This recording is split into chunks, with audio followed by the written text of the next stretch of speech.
Breaking చూస్తున్నాం. Jubilee hills ఉప ఎన్నికలో సీఎం రేవంత్ రెడ్డి చేస్తున్న వ్యాఖ్యలకు గట్టిగా కౌంటర్ ఇచ్చారు బీఆర్ఎస్ వర్కింగ్ ప్రెసిడెంట్ కేటీఆర్. ఓడిపోతామనే బాధలో సీఎం రేవంత్ రెడ్డి కమెంట్స్ చేస్తున్నారన్నారు. హైదరాబాద్ లో 10 ఏళ్ల పాటు ఎలాంటి అభివృద్ధి చేశామో ప్రజలకు తెలుసన్నారు. హైదరాబాద్ అభివృద్ధిపై చర్చకు సిద్ధమా అని సవాల్ విసిరారు. బీఆర్ఎస్ హయాంలో కట్టిన ఫ్లైఓవర్లకు రేవంత్ రిబ్బన్లు కట్ చేస్తున్నారని మండిపడ్డారు. తెలంగాణ భవన్లో ఏర్పాటు చేసిన జూబ్లీ హిల్స్ డెవలప్మెంట్ కార్డు విడుదల కార్యక్రమంలో ఈ వ్యాఖ్యలు చేశారు కేటీఆర్.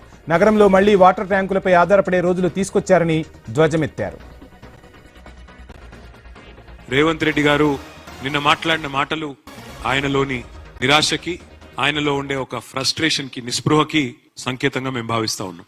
ఓటమి తప్పదు అని అర్థమైన తర్వాత ఏ నాయకుడికైనా, ఏ పార్టీకైనా ఆ భయంలోంచి, ఆ నిరాశలోంచి, ఆ నిస్పృహలోంచి వచ్చిన మాటలుగా వాటిని మేము భావిస్తా ఉన్నాం. ఆయన కంటే గట్టిగా ఇంకా ఆయన భాషలోనే సమాధానం చెప్పే సత్తా మాకుంది. కానీ మా పెద్దలు కేసీఆర్ గారు చేసిన ఒక సూచన, వారు చెప్పిన మాట ఏమంటే, పొరపాటును కూడా అట్లాంటి భాష మనం మాట్లాడాల్సిన అవసరం లేదు, అట్లాంటి వ్యక్తుల గురించి మనం ప్రస్తావన చేయాల్సిన అవసరం లేదు, మనం చేసింది చెప్తే చాలు అనే మాట వారు మాకు దిశానిర్దేశం చేస్తూ ఉంటారు ఎప్పుడు. అంటే ఎంత సంపద పేదవాళ్ళకు అందించే ప్రయత్నం కేసీఆర్ గారి ప్రభుత్వం చేసిందో మీకు చెప్పే ప్రయత్నం నేను చేస్తా ఉన్నా. ఒక్క జూబ్లీ హిల్స్ నియోజకవర్గంలో డబుల్ బెడ్రూమ్ ఇళ్లకు మాత్రమే మేము పెట్టిన ఖర్చు 324 కోట్లు అనే మాట నేను మీకు తెలియజేస్తా ఉన్నా. అట్లాగే మరి సామాజిక సంక్షేమం, ఆసరా పెన్షన్లు మొత్తం కలిపితే 25,905 మంది లబ్ధిదారులు. అందులో వృద్ధులున్నారు, వితంతువులున్నారు, ఇంకా ఇతర కుల వృత్తుల వాళ్ళు ఉన్నారు. మొత్తం కలిపితే ఒంటరి మహిళలు ఉన్నారు. 564 కోట్ల రూపాయలు కేసీఆర్ గారి ప్రభుత్వంలో ఆసరా పెన్షన్ల కింద ఒక్క జూబ్లీ హిల్స్ నియోజకవర్గంలో అందజేసిన మొత్తం. షాదీ ముబారక్ కళ్యాణ్ లక్ష్మి, ఇల్లు కట్టి చూడు, పెళ్లి చేసి చూడు అంటారు పెద్దలు. అంటే లగ్గం చేస్తే ఆ కుటుంబం మారిపోతుంది, అప్పుల పాలైపోతుంది అనే ఉద్దేశం కోసం ఎంత కష్టమో చెప్పేందుకు ఆ మాట అన్నారు. ఇవాళ ఒక స్కీమ్ తెచ్చి ఎన్ని పేద కుటుంబాలకు అండగా నిలబడి ఆ కుటుంబంలో ఉండే ఆడపిల్లకి గౌరవంగా పెళ్లి చేసే పరిస్థితి తెచ్చింది కేసీఆర్ గారు. ఖర్చు పెట్టింది 63 కోట్లే కావచ్చు, కానీ దానివల్ల జరిగిన లాభం ఎంత, ఆ కుటుంబాలకు వచ్చిన ధీమా ఎంత ఆలోచించమని కోరుతా ఉన్నా. ఒక్క జూబ్లీ హిల్స్ నియోజకవర్గంలో 63 కోట్లు 6,320 మంది లబ్ధిదారులకి కళ్యాణ లక్ష్మి, షాదీ ముబారక్ ద్వారా అందించింది కేసీఆర్ గారి ప్రభుత్వం. బతుకమ్మ చీరలు ఒక్క జూబ్లీ హిల్స్ నియోజకవర్గంలో 45.25 కోట్లు, 45 కోట్ల 25 లక్షల రూపాయలు. ఇవాళ బతుకమ్మ చీర బంధు, రంజాన్ తోఫా బంధు, కేసీఆర్ కిట్టు బంధు, అట్లాగే క్రిస్మస్ గిఫ్ట్ కూడా బంధు. అది రేవంత్ రెడ్డి గారి కాంగ్రెస్ ప్రభుత్వం యొక్క గొప్పతనం.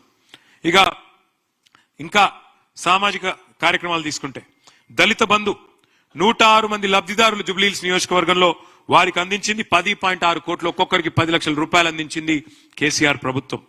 బీసీ బంధు దాని కింద 6 కోట్లు 605 మంది లబ్ధిదారులకు 6 కోట్లు అందించడం జరిగింది. రంజాన్ క్రిస్మస్ వేడుకల కోసం 1,11,610 మంది లబ్ధిదారులు క్రిస్మస్ గిఫ్ట్, రంజాన్ తోఫా, అట్లాగే వేడుకల కోసం, ఇఫ్తార్ల కోసం మొత్తం కలిపి 14 కోట్లు ఖర్చు చేయడం జరిగింది. అన్నపూర్ణ క్యాంటీన్లు హైదరాబాద్ లో ఉండే గరీబోళ్లకు, హైదరాబాద్ లో ఉండే 3 పూటలు పనిచేసుకునే కార్మికుల కోసం ప్రవేశపెట్టిన అద్భుతమైన పథకం అన్నపూర్ణ. దానికి మా పార్టీ నాయకుల పేర్లు పెట్టుకోలేము, అన్నపూర్ణ అని పెట్టినాం, దేవత పేరు పెట్టినాం. రేవంత్ రెడ్డి వచ్చినాక అన్నపూర్ణ కూడా తీసేసి తన పేరు ఇందిరమ్మ క్యాంటీన్ అని పెట్టుకున్నాడు. పేరు మార్చిండు తప్ప అక్కడ మారిందేమీ లేదు, ఇంకా అన్నం క్వాలిటీ దెబ్బతిన్నది. దానికి కూడా ఖర్చు పెట్టింది 2 కోట్ల రూపాయలు ఒక్క జూబ్లీ హిల్స్ కాన్స్టిట్యున్సీలో మాత్రమే. మొత్తం ఆ రకంగా సంక్షేమానికి ఒక్క జూబ్లీ హిల్స్ నియోజకవర్గంలో ఖర్చు పెట్టింది 705 కోట్లు. లబ్ధిదారులు 1,44,694 మంది అని చెప్పి నేను మీకు విజ్ఞప్తి చేస్తా ఉన్నా. అట్లాగే విద్య, ఎడ్యుకేషన్ చాలా ఇంపార్టెంట్ సబ్జెక్ట్. ఇక ఇది మీ జూబ్లీ హిల్స్ నియోజకవర్గంలోని టిమ్రిస్ స్కూల్, ముస్లిం ఆడపిల్లల కోసం, ముస్లిం మగపిల్లల కోసం 204 స్కూల్స్ పెట్టింది కేసీఆర్ ప్రభుత్వం. అందులో ఇది జూబ్లీ హిల్స్ నియోజకవర్గంలోని టిమ్రిస్ స్కూల్.